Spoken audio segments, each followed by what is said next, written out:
सभी विद्यार्थियों को नमस्कार, स्वागत है आप सबका आपके अपने परिवार हिस्ट्री विद आर के में। आज की परिचर्चा हम जो करने चले उत्तर प्रदेश लोक सेवा आयोग द्वारा तथा अन्य प्रदेशों के लोक सेवा आयोग द्वारा या जो है कृषि विभाग, सेंट्रल गवर्नमेंट की जो भी कृषि विभाग की संस्थाएं हैं उनमें कुछ जो भी परीक्षाओं का आयोजन किया जाता है, उसमें जो है कृषि विभाग में जो परीक्षा आयोजन किया जाती है उससे जो है कृषि विज्ञान की शाखा जो मृदा विज्ञान है उसके जो है मृदा विज्ञान नहीं, बीज से संबंधित मृदा विज्ञान नहीं, मृदा विज्ञान का कंटिन्यू चल रहा था काफ़ी दिन से, इसलिए मृदा विज्ञान मुझे से निकल गया। तो बीज से संबंधित जो भी क्वेश्चन हैं हम उनको सॉल्व कराएंगे, चाहे बीज उत्पादन हो, चाहे बीज की क्वालिटी हो। तो आपको इससे अंदाजा हो जाए क्वेश्चन कैसे घुमा फिरा करके आते हैं, कहाँ से आते हैं, किस टाइप का पूछा जाता है, कौन सा क्वेश्चन बार बार रिपीट हुआ, क्या पढ़ना है क्या छोड़ना है। तो आज मेरे साथ परिचर्चा में अंत तक बने रहें, ठीक है। क्वेश्चन नंबर 1 कह रहा है, देखिए टेस्ट भार कितने बीजों का होता है।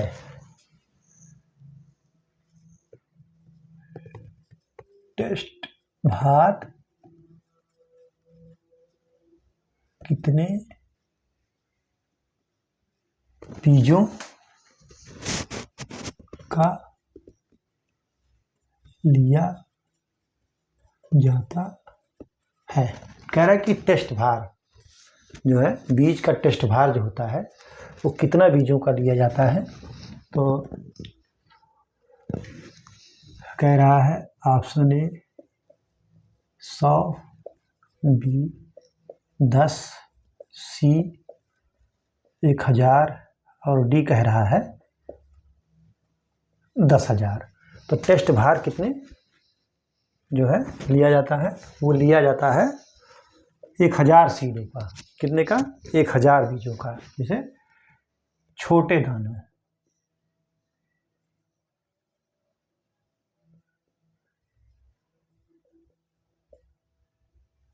जैसे धान, गेहूं, बाजरा, ज्वार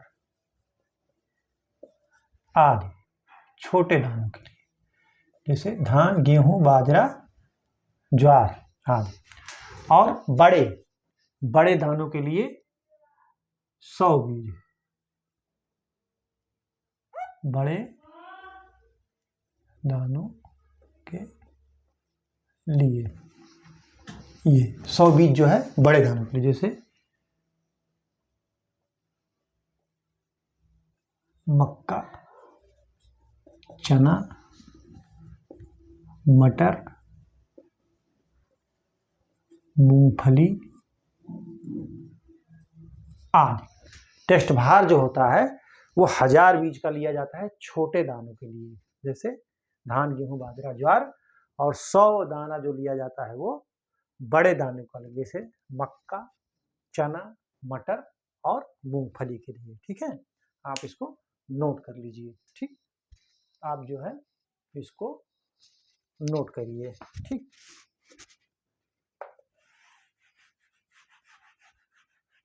कुछ महत्वपूर्ण अनाज की फसलें हैं जिनका आप नोट कर लीजिएगा, पूछता है कभी कभी। तो जैसे धान का टेस्ट भार या टेस्ट वेट 25 ग्राम। ठीक, और गेहूं का टेस्ट भार 40 ग्राम और गेहूं के मामा का 2 ग्राम। देखिए धान का टेस्ट भार 25 ग्राम, गेहूं का 40 ग्राम, गेहूं के मामा का 2 ग्राम। ठीक है, आप इसको नोट कर लीजिए। ठीक है,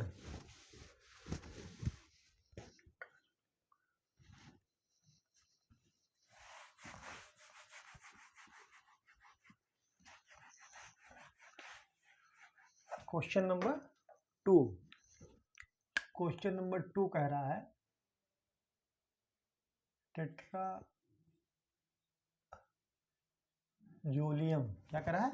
टेट्राजोलियम क्लोराइड का संबंध, क्या कह रहा है, टेट्राजोलियम क्लोराइड का संबंध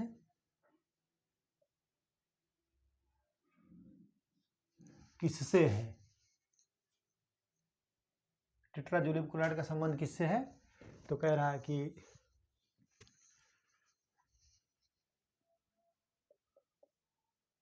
बीज जमाव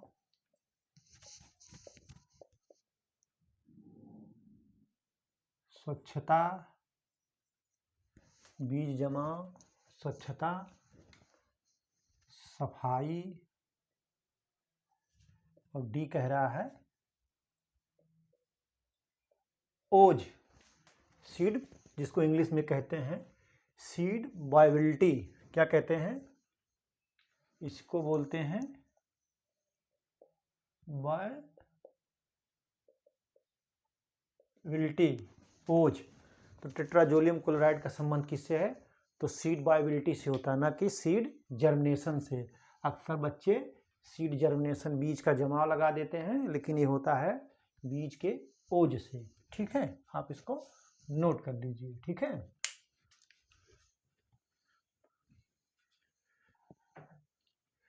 इसको जो है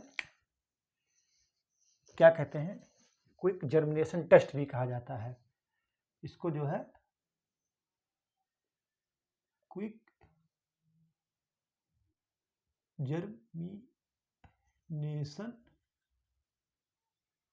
टेस्ट भी कहा जाता है। क्या कहा जाता है, क्विक जर्मिनेशन टेस्ट भी कहा जाता है। ठीक है,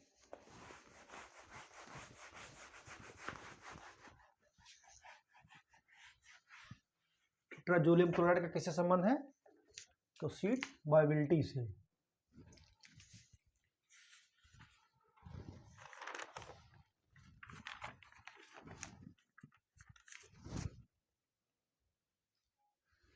कह रहा है किस बीज के लिए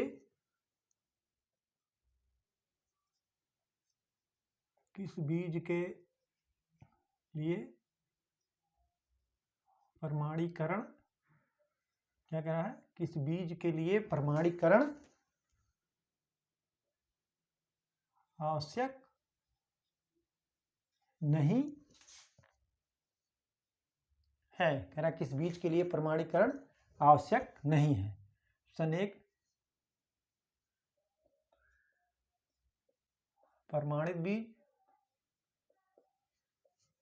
ऑप्शन ए प्रमाणित बीज, बी कह रहा है रजिस्टर बीज, सी कह रहा है प्रजनक बीज, और डी कह रहा है जो है आधारीय बीज। कौन सा, आधारीय बीज। तो किस बीज के लिए प्रमाणीकरण की आवश्यकता नहीं है, तो वो है प्रजनक बीज। प्रजनक बीज के लिए जो है प्रमाणीकरण की आवश्यकता नहीं होती है। यह जो है ब्रीडर की देखरेख में सीधे इसका उत्पादन किया जाता है, इसमें शुद्धिकरण ज़्यादा होती है।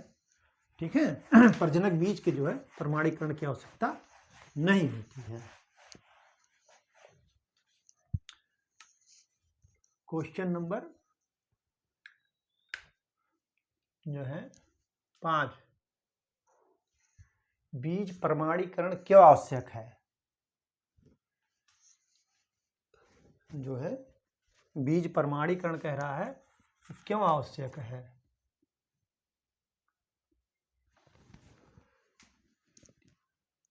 चार, कह रहा प्रमाणीकरण क्यों आवश्यक है। ठीक है,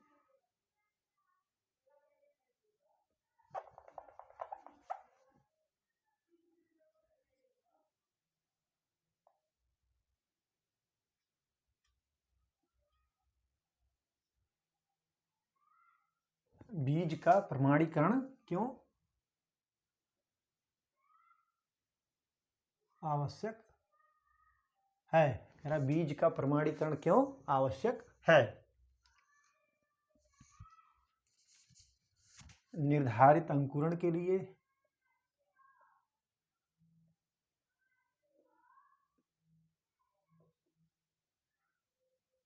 निर्धारित अंकुरण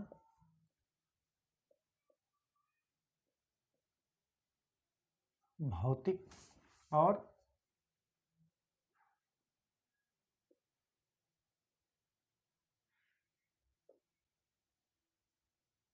आनुवांशिक शुद्धता भौतिक और आनुवांशिक शुद्धता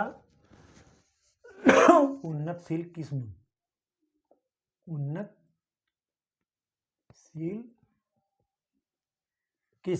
और डी कह रहा है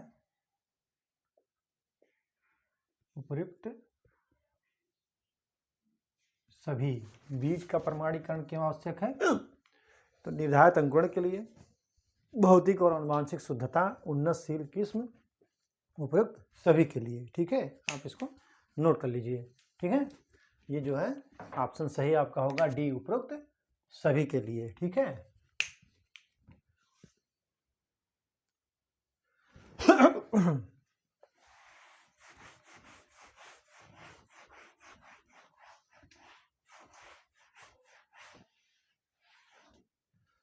अगला क्वेश्चन बहुत ही महत्वपूर्ण है।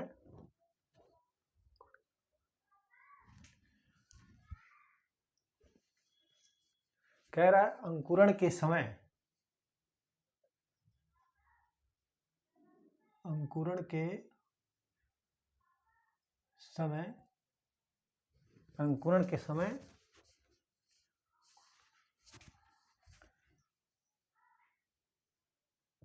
परांकुर तथा मूलांकुर, क्या कह रहा है, अंकुरण के समय परांकुर तथा मूलांकुर कहाँ से विकसित होते हैं, कहाँ से विकसित होते हैं।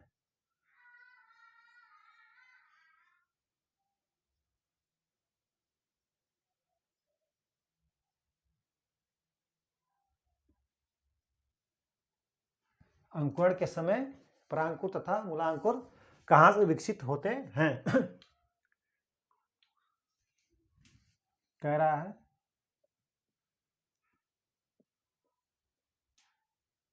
भ्रूण पोष, बी कह रहा है जो है, ये कह रहा है भ्रूण पोष, बी बीजावरण से, सी कह रहा है भ्रूण से,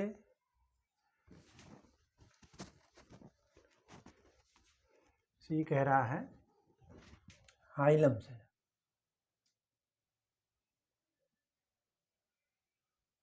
तो अंकुरण के समय परांकुर तथा मूलांकुर जो है भ्रूण से विकसित होते हैं। कहाँ से विकसित होते हैं, भ्रूण से विकसित होते हैं। ये बहुत ही महत्वपूर्ण क्वेश्चन है, आप इसको नोट कर लीजिए। जो मूलांकुर, क्या मूलांकुर से जड़ और परांकुर से शूट अर्थात तना का विकसित होता है। ठीक है, आप इसको नोट कर लीजिए।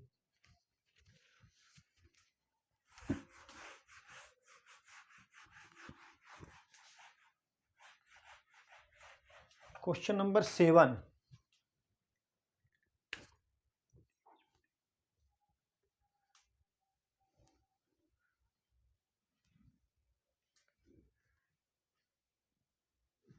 मूसला जड़ किस प्रकार के पौधों में पाई जाती है। कह रहा है मूसला जड़ किस प्रकार, मूसला जड़ किस प्रकार के पौधों में पाई जाती है। मूसला जड़ किस प्रकार के पौधों में पाई जाती है। कह रहा है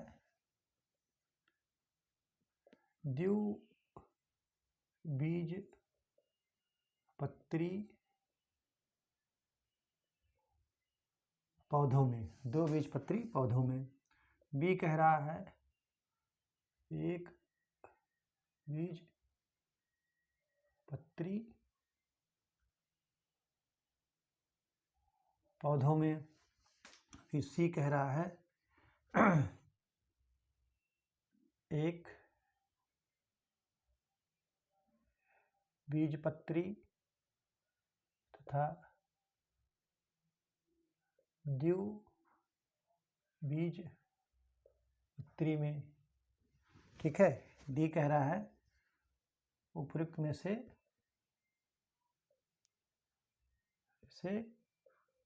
कोई नहीं। क्या कह रहा है? उपयुक्त में से कोई नहीं। तो मूसला जड़ किस प्रकार के पौधों में पाई जाती है? तो मूसला जड़ जो है द्विबीजपत्री पौधों में पाई जाती है। आप इसको नोट कर लीजिए। ठीक है।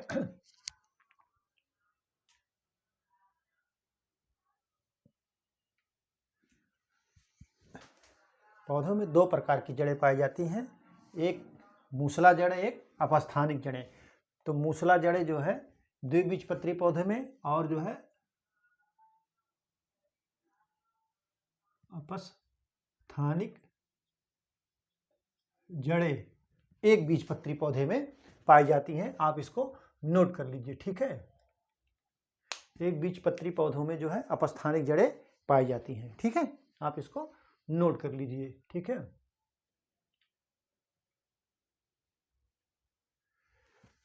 एक क्वेश्चन पूछ सकता है कि द्वितीयक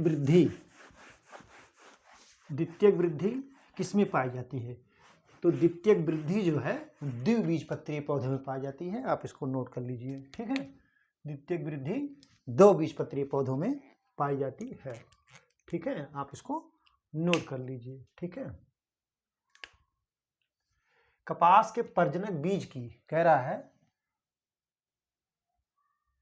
कपास क्या कह रहा है? कपास के प्रजनक माने ब्रीडर, कपास के प्रजनक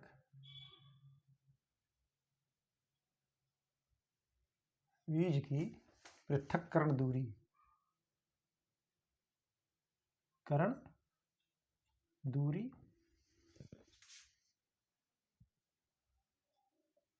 कितनी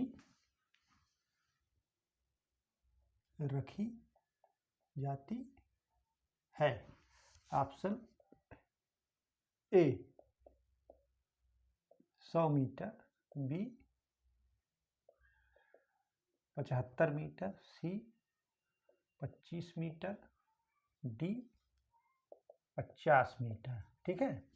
कपास के प्रजनक बीज उत्पादन में कपास के प्रजनक बीज की जो पृथक्करण दूरी होती है वो कितना रखी जाती है? तो इसको 30 कर दीजिए। इसको जो है 30। तो उसके लिए जो है 75 मीटर। कितना? 75 मीटर। प्रजनक बीज की दूरी 75 मीटर। और ये 50 मीटर किसके लिए है? आधारीय।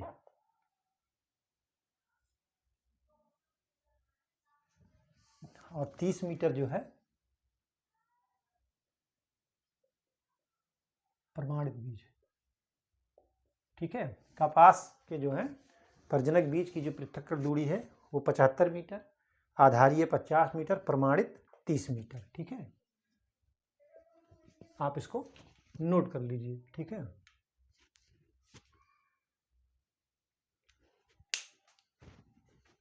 देखिए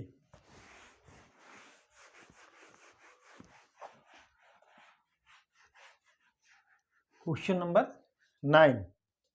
क्वेश्चन नंबर 9 क्या कह रहा है कि बीजों में भौतिक परिवर्तन कब होता है? बहुत ही महत्वपूर्ण क्वेश्चन है। बीजों में भौतिक परिवर्तन कब होता है? कब होता है? कह रहा बीजों में भौतिक परिवर्तन कब होता है? ठीक है। तो बीज भंडारण के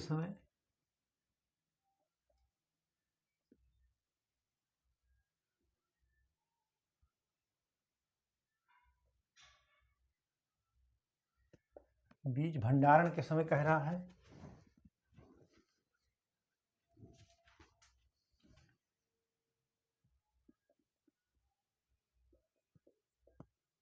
ऑक्सीजन वितरण के समय, सी कह रहा है बीज की बुआई के समय, क्या कह रहा है, बीज बुआई के समय।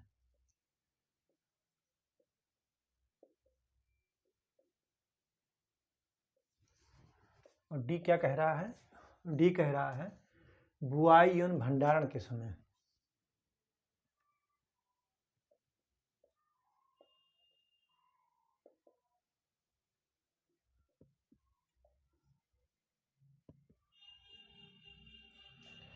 तो बीज की बुआई के समय जो है, बीजों में भौतिक परिवर्तन कब होता है, बीज की बुआई के समय जो है भौतिक परिवर्तन होता है।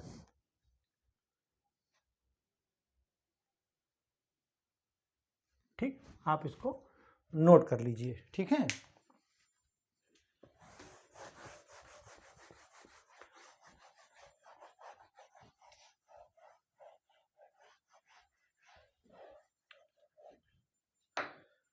अगला क्वेश्चन कह रहा है कि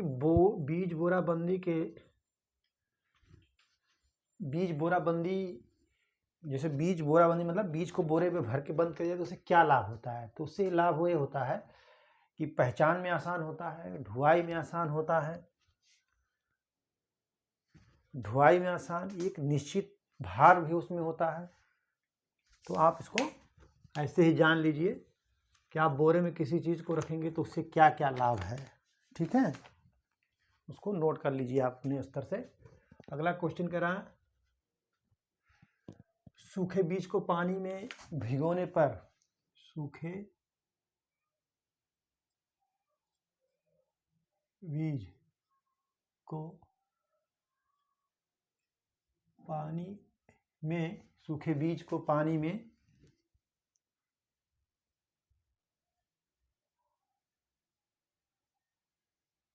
भिगोने पर फूलने का क्या कारण होता है, पर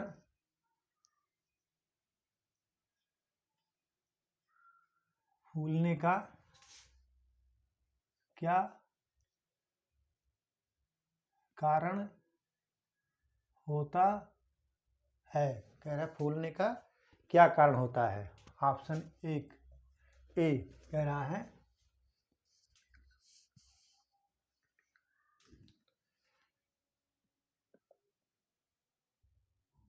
विगलन,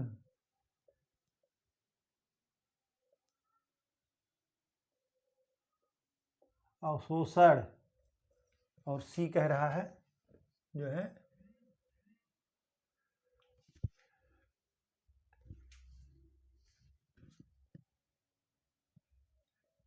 एडर्जो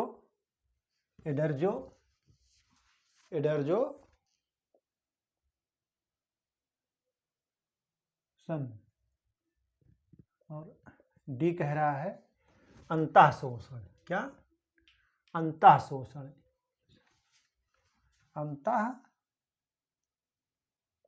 अंतः शोषण, जिसको इंग्लिश में कहते हैं एम्बिशन। क्या कहा जाता है, एम्बिशन।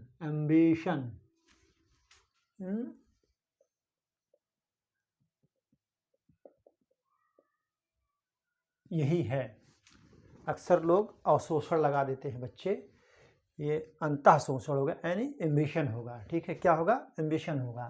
ठीक है, आप इसको नोट कर लीजिए। ठीक है,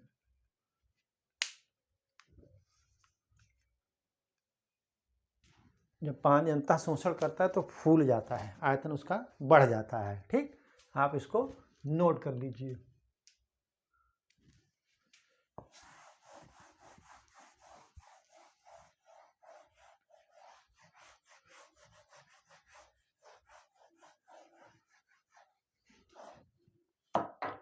11,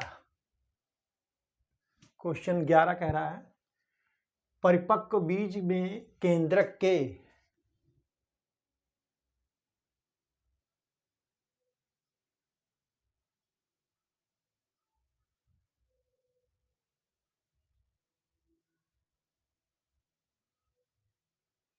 परिपक्व बीज में केंद्रक के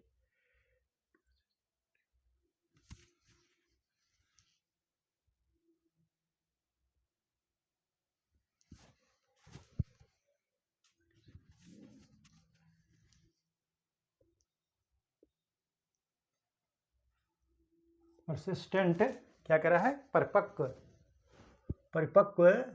बीज में केंद्रक के परसिस्टेंट बाहरी परत को क्या कहते हैं? बाहरी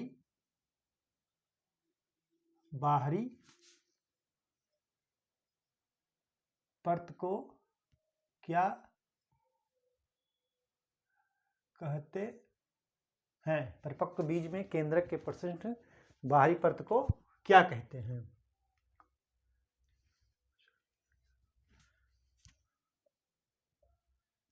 मशांकर या अधिमास? मशांकर या अधिमास?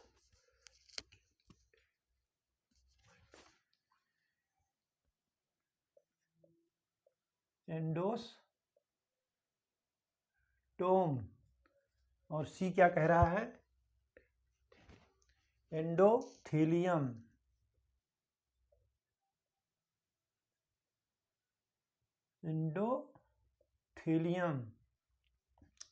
और डी कह रहा है पेरिस्पर्म।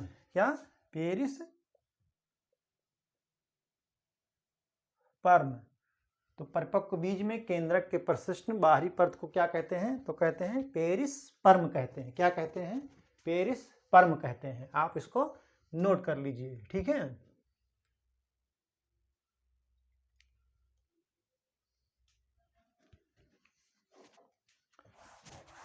एक शब्द आता है ताप लहर। क्या आता है? ताप लहर। उसी के बारे में अगला क्वेश्चन पूछ रहा है। क्वेश्चन नंबर 12 कह रहा है ताप लहर से क्या होता है? ताप लहर से क्या होता है? कह रहा कि ताप लहर से क्या होता है? ताप लहर से क्या होता है?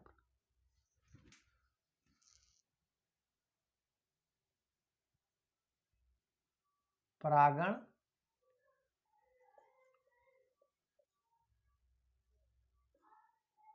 पौधों में प्रकाश संश्लेषण। सी कह रहा है जो है पौधों की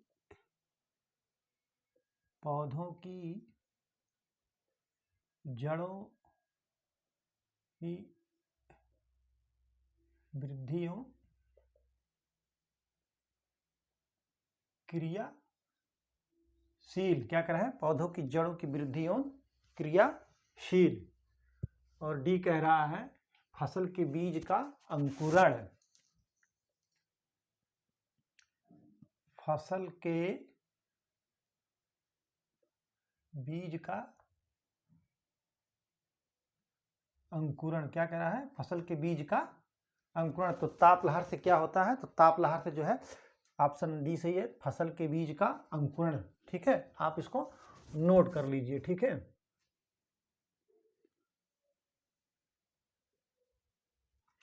जैसे कोई भी बीज है किसी भी फसल का, उसके लिए जो है अंकुरण के लिए जो है एक निश्चित तापमान की आवश्यकता होती है।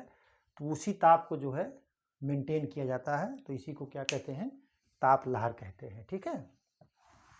उसके जमाव के लिए जो तापमान स्थिर किया जाता है बीज के जमाव के लिए, उसी को ताप लहर कहते हैं, ठीक है। क्वेश्चन नंबर 13 क्या कह रहा है?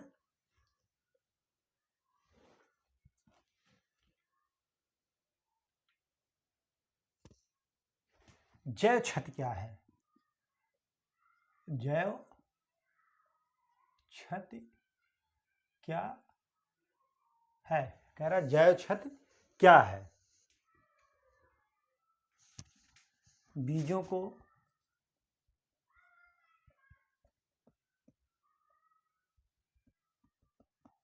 अधिक गहराई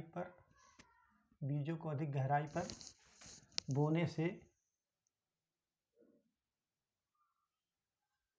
नष्ट होने से।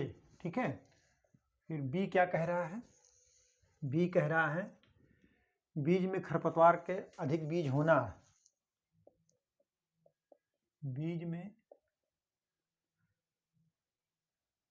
खरपतवार के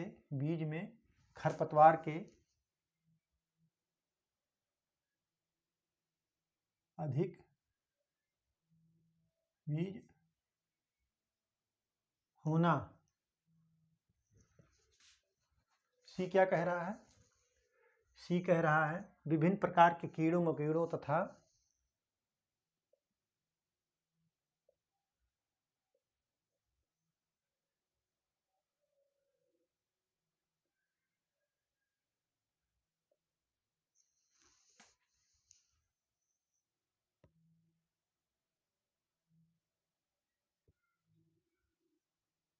कीड़ों मकोड़ों तथा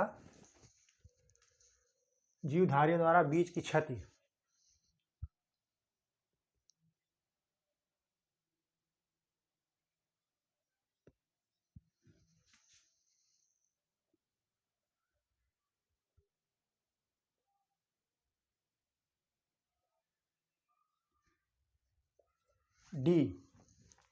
डी क्या कह रहा है?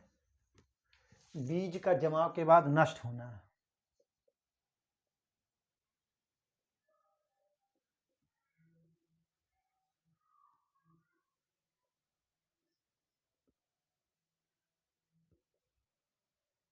बीज का जमाव के बाद नष्ट होना। ठीक है, कह रहा जैव क्षति क्या है? तो जैव क्षति वो है कि विभिन्न प्रकार के कीड़ों मकोड़ों तथा जीवधारियों द्वारा बीज को की क्षति को क्या कहते हैं? जैव क्षति कहते हैं। ठीक है, क्या कहते हैं? जैव क्षति कहते हैं। जैसे चिड़िया, चूहा, कीड़े मकोड़े जो भी हैं उनके द्वारा जो क्षति की जाती है। ठीक है,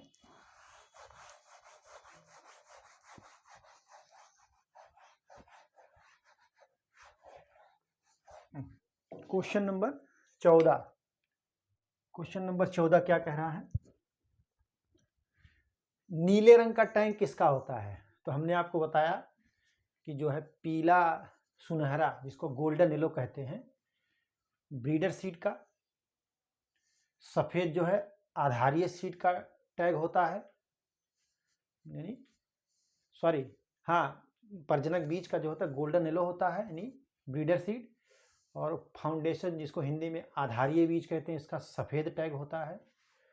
और पर्पल कलर या बैगनी कलर का जो टैग होता है वो जो है रजिस्टर्ड बीज का होता है।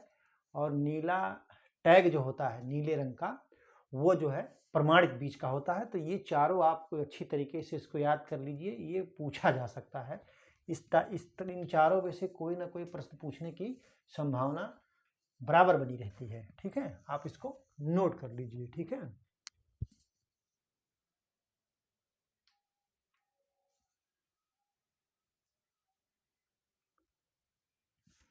कह रहा है धान के, ये भी पूछ लेता है, धान के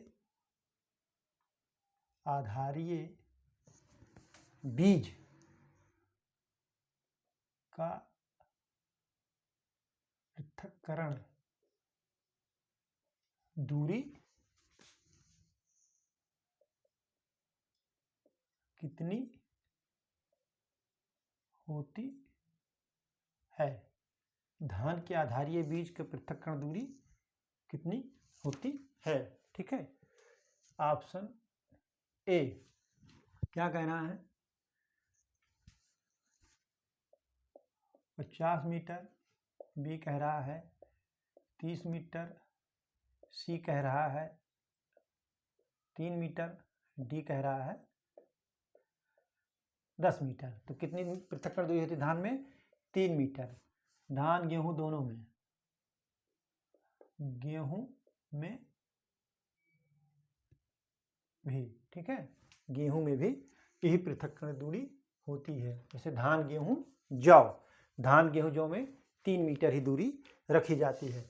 आप इसको नोट कर लीजिए, ठीक है।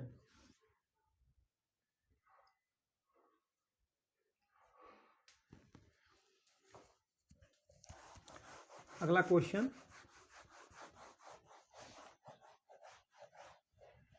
क्वेश्चन नंबर 15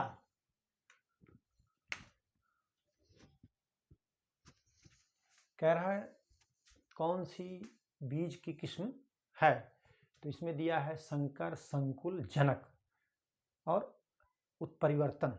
तो उत्परिवर्तन बीज नहीं होता है, संकर बीज होता है, संकुल बीज होता है, प्रजनन बीज होता है, प्रजनन नहीं, प्रजनक बीज, लेकिन उत्परिवर्तित बीज नहीं होता है, ठीक है। आप इसको उत्परिवर्तित बीज नहीं होता है, ठीक। ये बीजों की किस्म नहीं है। बाकी सामान्य में या किसी में है, जैसे जगन्नाथ जो है म्यूटेंट वैरायटी है धान की, लेकिन वो म्यूटेंट है लेकिन वो किस्म नहीं है। जैसे ब्रीडर हो, सर्टिफाइड हो, या संकर हो, या संकुल, इस टाइप का कोई क्लासिफिकेशन में ये नहीं है, ठीक है। आप इसको नोट कर लीजिए, ठीक है। बीज की जीवन क्षमता पता करने की विधि कौन सी नहीं है? बीज की जीवन क्षमता पता करने की कौन सी विधि नहीं है, ठीक है। ऑप्शन ए, ऑप्शन ए क्या कह रहा है?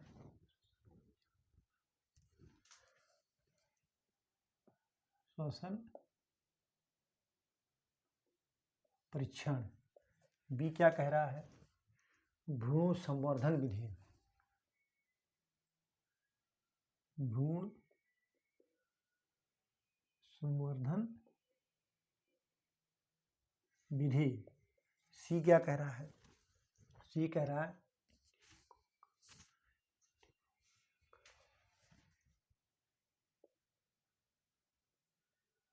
इंडिगो कार्बाइन विधि। और डी क्या कह रहा है? डी कह रहा है बीज की सुसुप्त अवस्था। क्या कह रहा है? बीज की सुसुप्त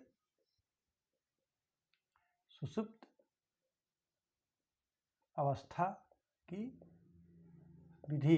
तो बीज की जीवन क्षमता का पता करने के लिए कौन सी विधि नहीं है? तो ये जो है इंडिगो कार्बाइन विधि नहीं है। कौन सी? इंडिगो कार्बाइन विधि, यानी सी आपका जो है आंसर नहीं है। ये क्या किया जाता है? जल में ऑक्सीजन की सूक्ष्म मात्रा को पता करने के लिए इसका प्रयोग किया जाता है। किसका? Indigo carbine. किसका? जल में सूक्ष्म जल में जो है ऑक्सीजन की पता करने के लिए किया जाता है, ठीक है। आप इसको नोट कर लीजिए, ठीक।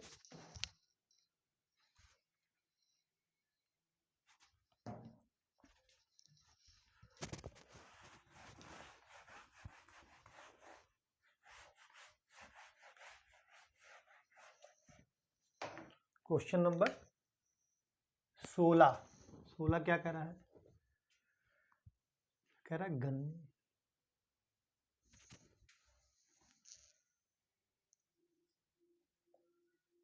गन्ने की 1 हेक्टेयर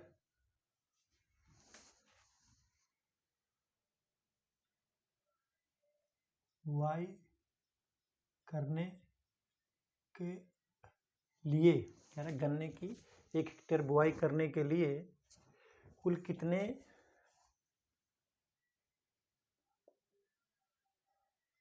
कुल कितने गन्ने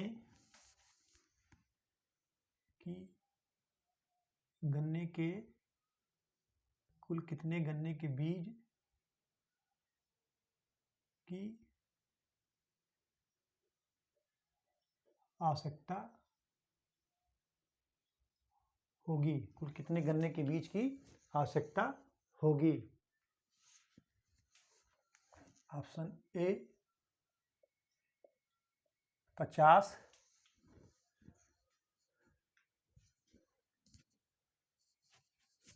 50 से 55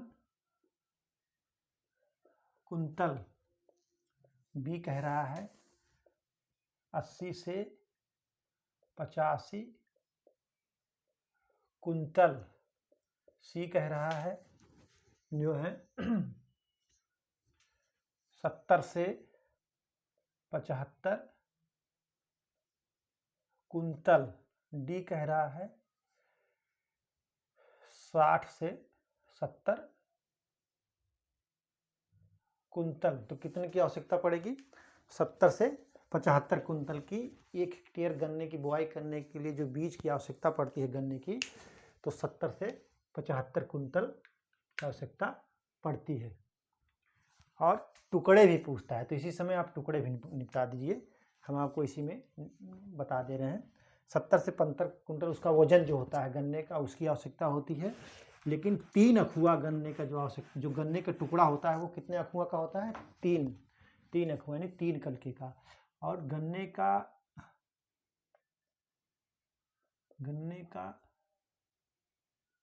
टुकड़ा लगता है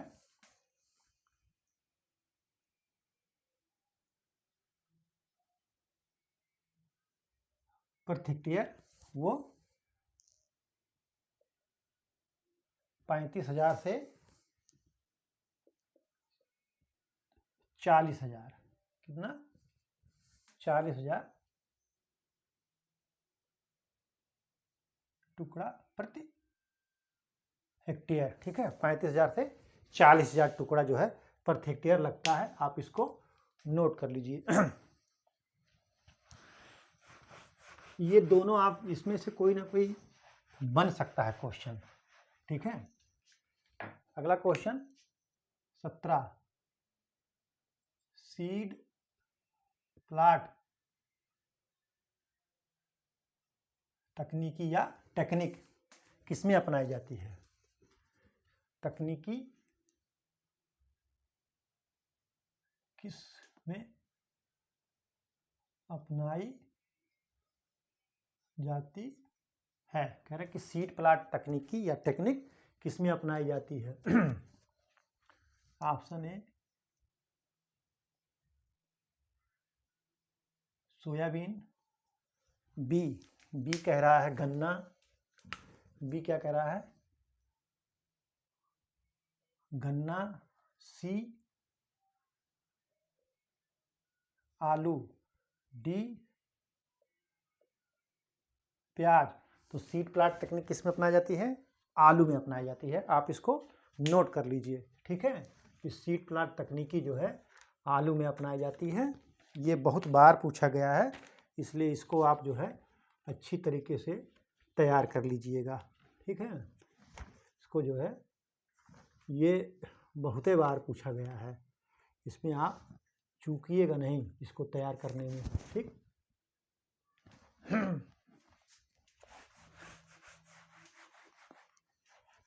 क्वेश्चन नंबर 18 क्या कह रहा है? प्रति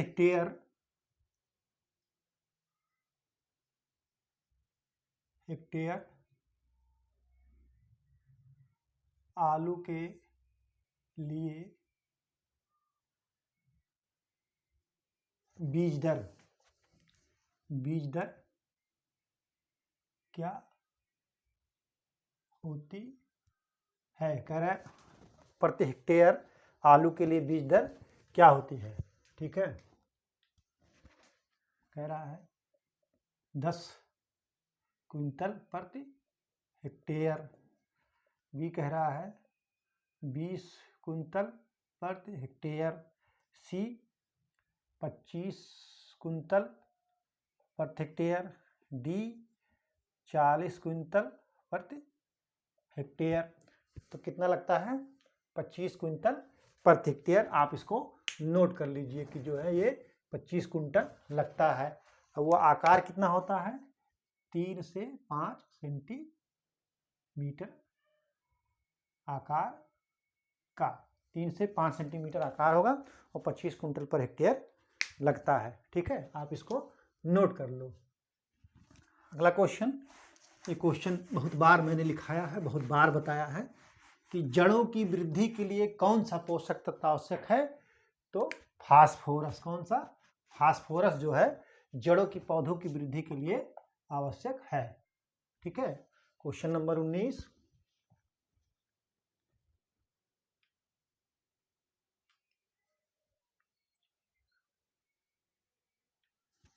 बीज के विकास पर,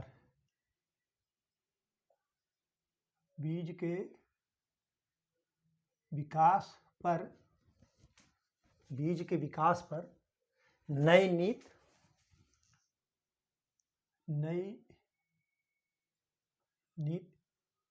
कब लागू हुई? नई नीति कब लागू हुई? बीज के विकास पर नई नीति कब लागू हुई? 1/3/1967, यानी 1 मार्च 1967। बी कह रहा है कि 25/8/1995। सी कह रहा है कि 1/10/1988। डी कह रहा है 2/5/1963। क्या कह रहा है? 2/5/1963। तो जो 1 अक्टूबर 1988 को जो है बीज के विकास पर नई नीति कब अपनाई गई? 1 अक्टूबर 1988 को। कब अपनाई गई? 1988 को। अगला क्वेश्चन, ये बहुत बार ये भी पूछा गया है। ठीक है, क्वेश्चन नंबर 20 क्या कह रहा है? मक्का में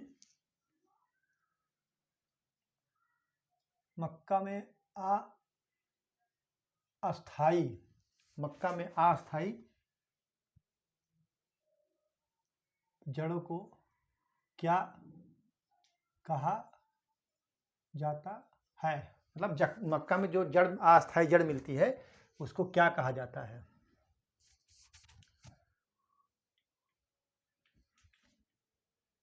कह रहा है ऑप्शन ए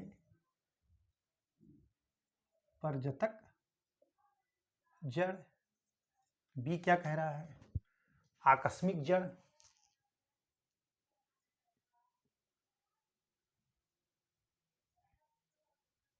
सी कह रहा है मूसला जड़, और डी कह रहा है इनमें से कोई नहीं।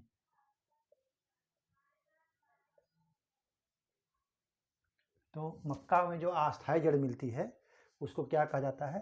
परजतक जड़ कहा जाता है। क्या कहा जाता है? परजतक जड़। ठीक है,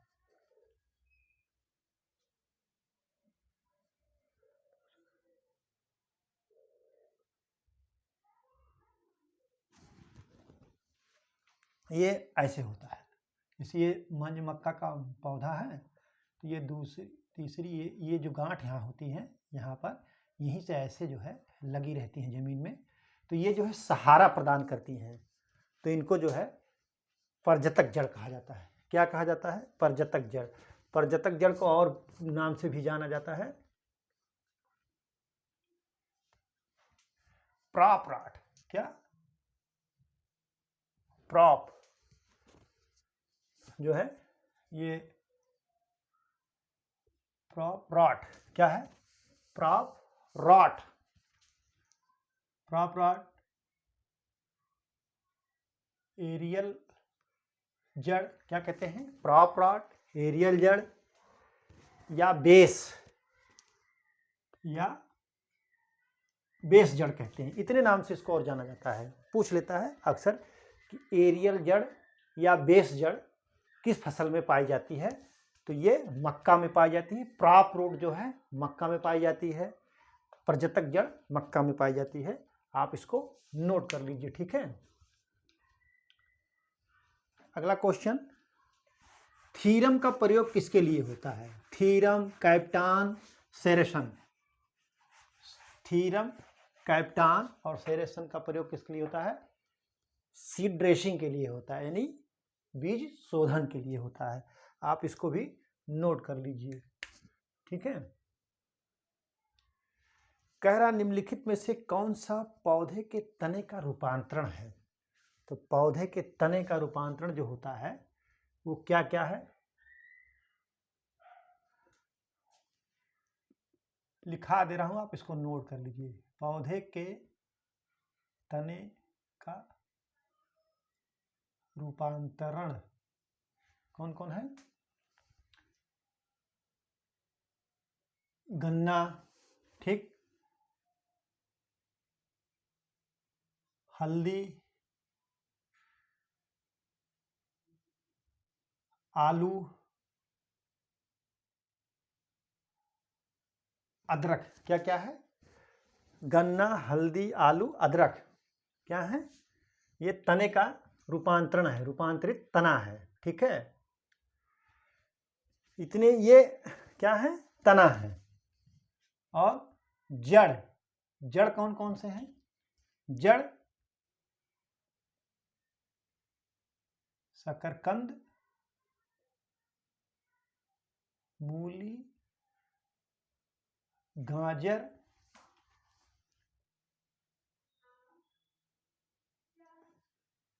चुकंदर।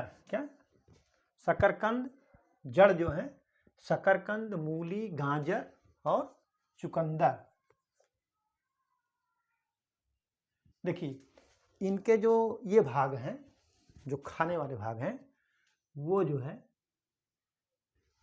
बीज के रूप में नहीं होते हैं, और ना तो उन पे जो है अखुआ होता है। क्या होता है? उन पे जो है न गाजर पे अखुआ, न चुकंदर पे अखुआ, न मूली पे अखुआ, न शकरकंद पे अखुआ। तो ये जो है जड़ है, आप इसको जान लीजिए। लेकिन आप देखेंगे जो पौधे के तने का रूपांतरण जितना भाग है वो सब सीड के रूप में प्रयोग लाया जाता है। ये फंडा क्लियर कर लीजिए आप, तो आप तुरंत जान जाएंगे। अगर इसमें से पूछ लेगा कि निम्नलिखित में से कौन सा जड़ है, या पूछेगा निम्नलिखित में से कौन तना है, तो आप जैसे ही इसको दिमाग लगाएंगे, मनन करेंगे, सोचेंगे कि इनमें से कौन सा भाग जो है बोने के काम में आता है, बीज के रूप में प्रयोग किया जाता है। देखिए गन्ने का तना बीज के रूप में प्रयोग किया जाता है, उस पर अखुआ होता है। हल्दी पे अखुआ होता है, वो हल्दी की जो गांठ होती है उसी को जो है बीज के रूप में प्रयोग किया जाता है। आलू को जो है, जो हम खाते हैं, उसी को बीज के रूप में प्रयोग करते हैं। अदरक का भी जो चीज़ हम खाते हैं उसी को बीज के रूप में प्रयोग करते हैं। तो ये इसका यही फंडा क्लियर कर लीजिए आप कि कौन कौन तना है और कौन बीज है, ठीक है। आप इसको नोट कर लीजिए।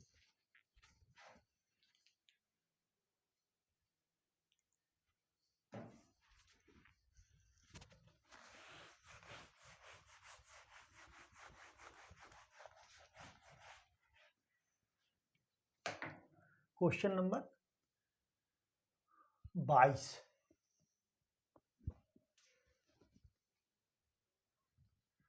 फसल का संपूर्ण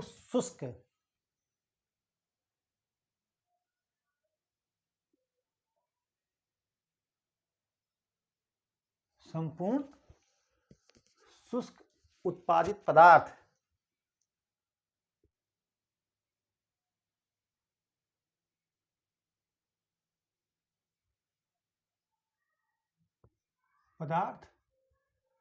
क्या कहलाता है, ठीक है। क्या कहलाता है?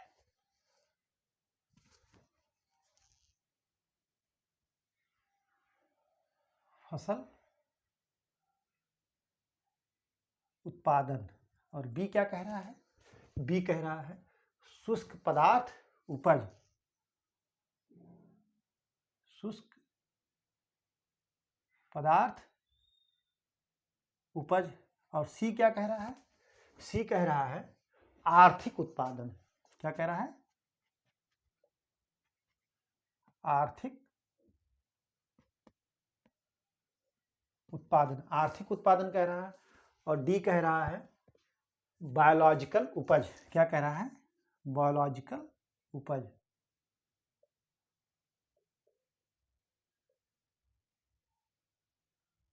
बायोलॉजिकल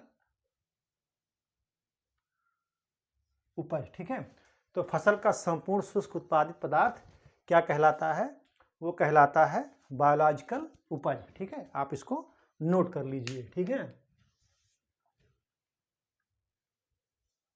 ठीक, आप इसको नोट कर लीजिए। तो आज हमने आपको जो है लगभग 26-27 क्वेश्चन तैयार कराया है, मतलब उसको हमने कवर किया है। लेकिन यहाँ पर हम केवल 22 क्वेश्चन आपको दिखा रहे हैं, लिखे हैं।